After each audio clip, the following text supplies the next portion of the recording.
Retro Quickies, Action 52 games 1 through 5. Well, guess I can't keep putting this off forever. Gotta start it sooner rather than later, or it's just gonna end up in the backlog with every other project I try to start and then not finish. So let's get started. This is Action 52, starting with the first 5 games on the cartridge.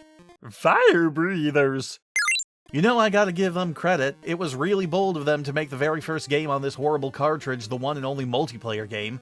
Yes, every game on this cart has an option for 2 players, but it's that fake kind of multiplayer where you and your friend have to trade off playing whenever one of you loses a life. This is the only game on the cartridge where 2 players play simultaneously, and it's basically just a clone of Atari's Combat. You play as a dragon who moves around a little forest area, faced with an opponent who won't move because you have no one else to play with, and then you use fireballs on them with a horrible screeching sound until their health drains and you win. First to 5 victories wins overall, and then the game loops back to the beginning.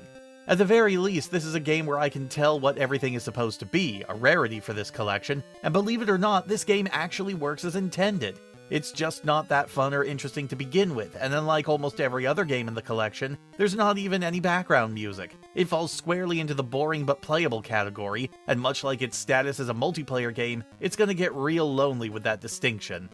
Star Evil! Evil is right. The only thing that anyone knows about this game is the fact that it will kill you immediately as soon as you hit start, with a wall placed right in front of you if you aren't immediately holding left.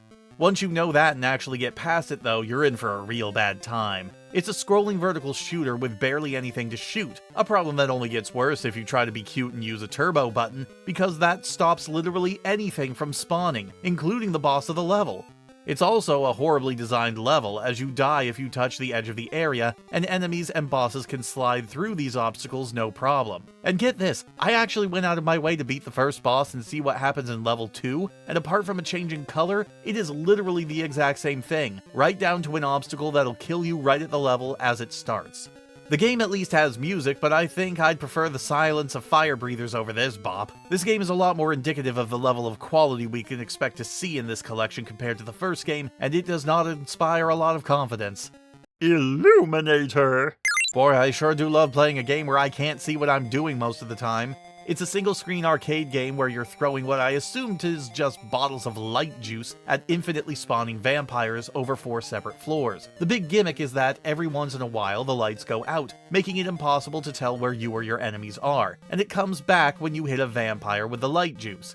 You only know where you or the enemies are if they happen to walk in front of the various ladders on each floor, but since new enemies can spawn randomly at any point, walking across the level in the dark is very dangerous. The light flickers out real fast too, you don't get a lot of time being able to see what you're doing, and while you can just sit there and keep throwing endlessly, eventually you do have to move to other floors to attack other vampires to actually move on from one level to the next.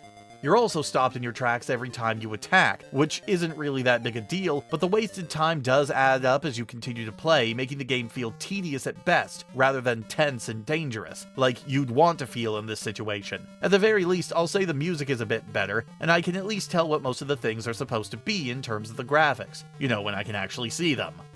G-Force Fighters!